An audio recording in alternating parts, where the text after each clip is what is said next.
Banyak di antara kita orang tua ini yang kurang, mohon maaf, kurang ngerti hakikat anak, hakikat keturunan, yang mana akhirnya karena kita ini nggak terlalu ngerti, nggak terlalu paham apa yang akan kita pertanggungjawabkan nanti di hadapan Allah, dan apa manfaat kita punya anak itu apa. Bukan hanya sekedar punya anak terus kita bangga-banggakan, punya anak nanti bisa ngasih kita duit kalau mereka sudah besar, sudah punya kerjaan. Enggak. Di sini nanti kita sama-sama ngaji, Pak. Ngaji bagaimana Allah Subhanahu wa taala memberikan anak keturunan kepada kita itu agar kita semuanya mendapatkan manfaat, keberkahan, manfaat, fadilah, keutamaan. Makanya anak ini harus kita usahakan menjadi anak yang benar-benar mendatangkan manfaat untuk kita. Jangan menjadi anak yang sebaliknya malah madharat kepada kita. Sebelumnya kita pernah membaca di dalam kitab Ihya Ulumuddin itu ada hadis panjang. Yang inti daripada hadis itu, nanti di hari kiamat itu ada orang hampir masuk surga. Orang ini hampir masuk surga, Pak. Kalau jenengan pasti pengennya masuk surga, ya kan? Dan semoga Allah masukkan kita dan keluarga kita masuk surga semuanya. Ini ada orang laki-laki hampir masuk surga, hampir masuk surga. Subhanallah, tiba-tiba datang seorang perempuan, datang teriak-teriak, ini perempuan, ya Allah, ya Allah, ya Allah. Tunggu, tunggu, tunggu. Jangan engkau masukkan ini orang ke dalam surga. Allah Maha tahu, dan ini pelajaran untuk kita semuanya. Kata Allah, engkau siapa? Aku istrinya, ya Allah. Dan terus kenapa? Iya, ini suamiku dulu di dunia. Dia asik dengan ibadahnya, sedangkan gak pernah ajak-ajak aku. Dia asik dengan sholatnya, tapi gak pernah ngajari aku untuk sholat. Gak pernah kayak apa ngajak-ngajak aku untuk sholat. Dia asik dengan ibadahnya, dia asik dengan majelisnya, gak pernah ajak-ajak aku berangkat ke majelis, ke pengajian, gak pernah.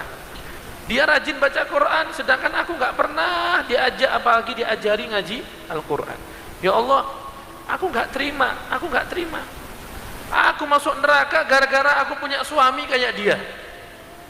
Belum selesai, datang rombongan beberapa orang, teriak-teriak juga, ya Allah, kami menuntut keadilan. Kami gak mau engkau masukkan ini orang ke dalam surga. Akhirnya Allah Maha tahu, dan ini pelajaran untuk kita semuanya. Kata Allah, kalian siapa? Kami adalah anak-anaknya orang ini dulu di dunia. Ini orang dulu ayah kami, ini bapak kami, ini abah kami. Dia asik dengan ibadahnya, tapi gak pernah perhatikan kami. Kami sholat atau gak sholat dibiarkan. Kami ngaji atau gak ngaji dibiarkan. Kami nutup aurat atau enggak nutup aurat dibiarkan.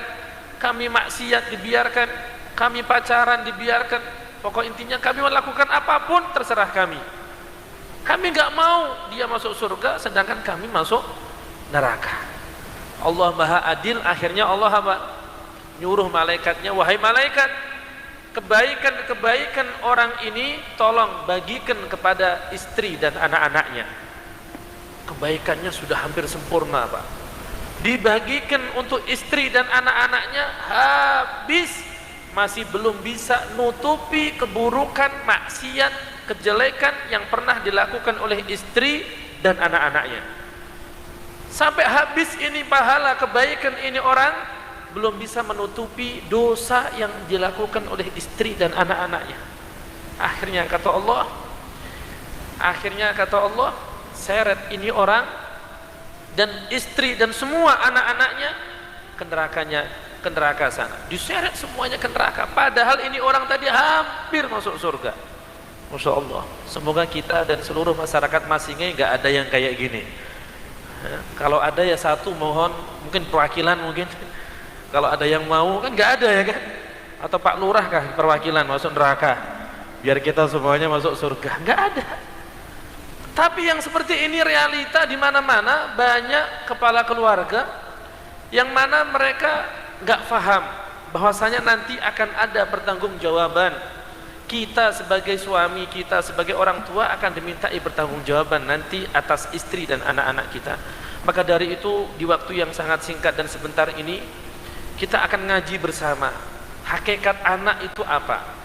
Yang pertama, anak itu amanah. Namanya amanah kayak titipan.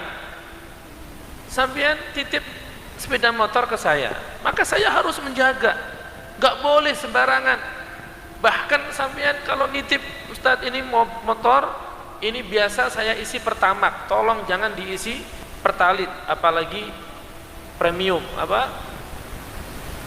nggak boleh, minyak tanah rusak semua nanti. Artinya benar-benar saya harus jaga. Maka Allah titip sama kita, ini loh anak, aku kasih anak, tolong dijaga. Kullu mauludin yuladu alal fitrah, setiap anak itu dilahirkan dalam keadaan suci.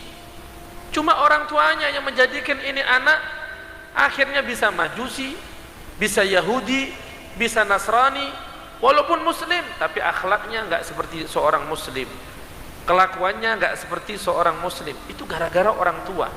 Makanya Rasulullah wanti-wanti kita orang tua ini peran penting untuk anak kita, baik atau enggaknya tergantung kita orang tuanya. Maka orang tua punya kewajiban bagaimana anak ini titipan Allah, jangan sampai Allah kasih ke kita dalam keadaan bersih, suci, nanti dikembalikan kepada Allah dalam keadaan rusak. Maka yang nitip pasti akan murka, Allah pasti akan marah kepada setiap orang yang dititipi anak tapi nggak dijaga. Maka dari itu kita minta kepada Allah semoga anak-anak kita dijadikan anak-anak yang solih solihah,